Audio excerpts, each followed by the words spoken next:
Hey guys, it's GameFace here and welcome back to episode 110 of my Leeds United career mode. Now in today's episode we've got another 3 games to play. The first one up against Aston Villa, followed by a Europa League match in the group stage, and then we've got I think Stoke City in the league. So we're going to play all 3 of those matches, and it's quite a hectic calendar at the moment. Look at all these games we've got. In the space of 10 days we have 4 matches. Quite ridiculous really. So basically what we're going to do is play a weak team, then a strong team, then a weak team, and then we'll be able to play a strong team for the Arsenal game in the Capital One Cup. That'll be next episode though, but before we get into things, if we could go ahead and hit 25 likes on this video, that'd be really appreciated. Also, if you haven't already, please go ahead and hit the subscribe button as well. And talking of subscribers, if you haven't seen the Q&A yet, the link to that is in the top line of the description below. Thank you all for your support recently as well, I'd really appreciate that. The Q&A video is now out, and this is a team I'm going to be playing with for the first game against Aston Villa. It's an away match, it's a weakened side, but I've gone with strength in this match particularly because I don't feel Aston Villa are particularly strong up front. The striker that they're supposed to be playing is 5'11", so I'm going to try and out-strength him a little bit. This is the side I've gone with: Nelson, Capella, Gordon, Gomez, Bridcut, Samaris, Antonio, Dockel, Mane with Iheanacho up front. That's the bench, no goalkeeper on there, but obviously a very strong one nevertheless. And yeah, let's pretty much get on with the Villa game. Also, something to quickly note is Chelsea have already played, and they've actually only got 1 point from the match that they played with. So if we win this game, then we go 2 points ahead of Chelsea, because at the moment we've got a game in hand, which explains why we're in that sort of position, as you can see from the leaderboard. Perfect timing. And yeah, basically if we win it, we go above them, because they drew against whoever. I'm not really too sure who they played. They're number 9 there. He's only 5'11", so I'm aiming to out-strength him. He's not a particularly strong player, so tactically, hopefully I've got this right. Okay, and he's just scored against us. So, technically I did not get that right, although I'm not in control of those defenders. What are they doing there? Why did they just stop and then suddenly still onside? I'm actually going to have a look at that from a different angle. Okay, this is it here. I'm just curious as to who doesn't drop it. It appears to be Gordon that doesn't drop in time. We've just watched this as he kicks it here. Yeah, it's Gordon that's playing it onside. Villa look good here. Villa look too good. 2-0. They've just caught us off guard. Just a counter-attack, that's all it is, really. I don't even know whether it is a counter-attack, to be honest. We had quite a few players around, just not doing anything. I mean, really poor start. 10 minutes in, we're losing 2-0. Come on, Mane, give us something here.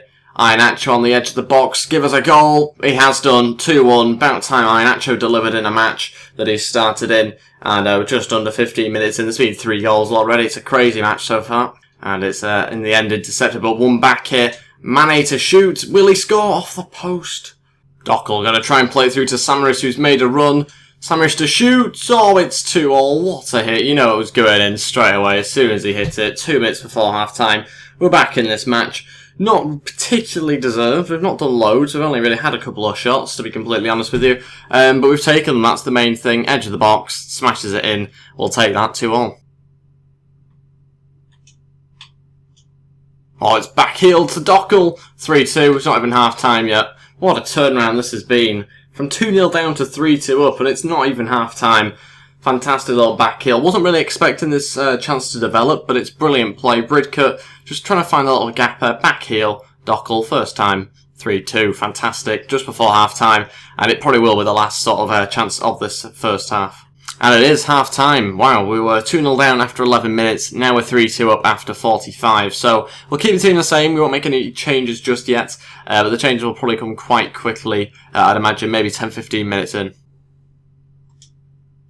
All through to Antonio. Hopefully he's onside here. Can he finish it off? Antonio doesn't finish it off. Should, but really doesn't. Wasn't too sure whether he's left or right-footed. I went with left, but I think he's right-footed now, thinking about it. It was a difficult angle anyway, and I think on his right. But it does remain 3-2. Okay, 2 changes now. We might not actually make any more after this, but we are going to bring on Eric Dyer and Ntep as well. We'll take off Dockel and Nelson. I want to rest Nelson. That means we moved Antonio to right-back. Going to give him a go there. Bear with me. It might not work. I just want to see how it goes. And Bridcut at centre attack in mid. And that's it, we've won the game 3-2. Got the 3 points. We managed to come back from 2-0 down. Obviously, no goals in the second half. We kind of, I think, scored them all in the first, to be honest. But yeah, I'm very happy with that performance in the end. Could have been more. We had lots of chances. Definitely deserved the 3 points. But obviously, you know, we didn't get any more goals. But we'll take it, obviously. And then we'll move on to the next game and see how we get on in the Europa League. Now time for a little bit of player development. We're going to try and train up these 5 players again. They're looking quite promising this week. Hopefully they deliver. If not, it'll be next week. And Grounds has gone up to 69 overall. We've got Taylor there moving up on 3 of his attributes. And Batiste, I think, had some slight growth there on his ball control. Now it's a 90, his ball control. Unbelievable that he's only 73 overall as well. So, move on to this next game. It's obviously an important match. We're going to try and qualify first if we can. And we are playing top of the league here. So if we beat them, then we go top. And then we've obviously got Stoke afterwards. So we're going to play a stronger team in this match, and then obviously we're going to be forced to play a bit of a weaker side in the Stoke game. And this is the team that I've gone with for the Europa League match. There's quite a few changes here. In places it's weakened, in other places it's strengthened quite a lot. Got Keane in goal, Yedlin, Zlatan and Gordon at centre-back, Galloway at left-back. We've got in front of them Calvin Phillips and Ramirez. In fact, I'll quickly swap Phillips and Taylor around. Batiste, Phillips, Coleman and Aguero up front. That means obviously Taylor's in centre-mid. That's the bench I've gone with, pretty much the same as before. Adrian Silva will get a game in the next match against Stoke. I think he'll probably start for that match. So that will be a fairly strong team still, I think, against Stoke. But this one, heavily changed, but still, I think it should be enough to help get the 3 points in this match. So let's crack on with the game, hopefully get through as top in the table. Aguero won it back off the defender. Going to try and play it to Calvin Phillips. Now onto Ramirez. Oh, good move, just not really good enough shot. And how the hell's that got in? Again, another unrealistic thing from this game. They've just scored like that. Completely ridiculous. 1-0 down, first shot for them, and they've scored already. Again, another episode where this has happened. Okay, 2 early changes in the second half. We're going to bring on Lucas and Nelson. We're also going to change the formation as well. I'll talk about that in a second. We're taking off Batiste and Calvin Phillips. We've gone obviously to a 4-1-4-1. The reason why I've done that is because they've only got one centre mid, and at the moment he's running the show somehow in midfield. I'm not convinced by the realism of that. So to try and counter it, we've gone with 5 in midfield. That should completely overthrow them. You would imagine anyway, or logically it should. And hopefully that'll get us back on top. But we'll have to wait and see how that goes. But we're not too far into the second half at the moment. Go on, Aguero, come on. Yes, 1-1, back in the match. 30 minutes left, plenty of time to get ourselves a winner here. We should come and get a win, really, from this position that we're in. Good little ball through here, weighted, just manages to get past Aguero, slots it past the keeper, 1-1. Final change, Ep110 will come on for Kingsley Coman. There's only about 11 minutes left. So that might make a slight difference. I'll have to wait and see. Coleman's not the greatest game in this match. I think Ep110's injection of pace should help us out going into the final 10 minutes. That's it. We've drawn the game 1-1. Disappointing we didn't get the 3 points. We really should have. It's another one of those sort of matches that doesn't really go your way on this game. So, bit of a shame that happened. We only got 1 point. But the main thing is that we've got more games to play in the future to try and get up to the top position. Sadly, though, we didn't capitalise in this away fixture. We'll obviously go to the next match against them, trying to go top and that sort of thing, and get maximum points from the next few matches. But a little bit disappointed though we didn't get the 3 points. Okay, on to the final game of this episode against Stoke City. Again, I had to make a couple of changes due to some tiredness issues.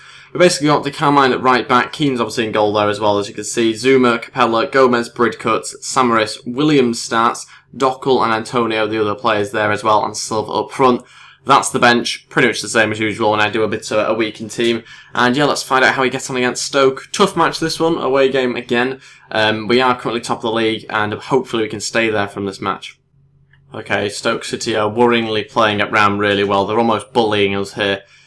Just 5 minutes in, you can usually tell what sort of feeling you're getting from the other team straight away. You can see what sort of mood they're in, this team, already just 5 minutes in. They want to pass it around, they want to really create some chances against us. That's it for the first half. Barely anything happened, so it's still 0-0. Quite disappointing first half for both teams. I expected something quite good from Stoke, but then they're kind of just happy to play it back and forward, not really going too far, to be honest. And we've not really been able to get a hold of the ball in that first 45 minutes. We won't make any changes, let's just hope we improve quite quickly and see how we get on from there. Silva again trying to get in behind. He just keeps going in behind wide, and I don't really want him out wide. He cuts inside, saved, and there's no one really to follow it up. Oh, it's played short. Silver must be... No. Let's make some changes. It's not really working out for us quite well here. Okay, all three changes. Entep, Mane and Dyer come on. Samaris, Williams and Antonio all come off. Hopefully that'll work out. They've got less than 30 minutes to try and win us the match. Last minute winner. There we go. That is this FIFA summed up perfectly. Nothing has happened in this match. Nothing has happened for either team. Ugh. What is this? Because Dockel doesn't care, he just walks towards it. I mean, it's awful, really. What a way to lose a match. Crazy, crazy game, this one. Please make some changes to the gameplay in FIFA 17. It's dreadful. So the last shot, virtually the last touches of the ball as well, they go and score. Lost the game 1-0. Shots-wise, completely undeserved. We all know that that's the only shot on target they've had in the whole match. Hugely disappointing. But what can I say? It is the game this year. I can't do anything about the poor gameplay. That is just the way FIFA is this year, sadly. We'll do some player development before we end things. We'll also have a look at some emails if they are important. We'll go with the exact same 5 players. I feel we are getting somewhere with these 5, which is good. Anybody going up? No, but a few of the attributes are, so we're getting closer. Gordon's moving slowly closer to 76 overall. I might need to freshen those players up a little bit over the next few weeks. We might introduce some other players that aren't necessarily regens. We've got some emails, nothing particularly important. We've got Gomez suspended. He wasn't going to play the next match anyway, so that's fine. And yeah, that is everything for this match. Thank you very much for watching. Apologies that that game didn't really go to plan, but what can I do really sometimes. But thank you all for watching. If we could go ahead and hit 25 likes on this video, that would be really appreciated. Also, if you haven't already, please go ahead and hit the subscribe button as well. That'd be absolutely fantastic. And I'll see you tomorrow for a Spurs career mode video. Thank you for watching, and goodbye.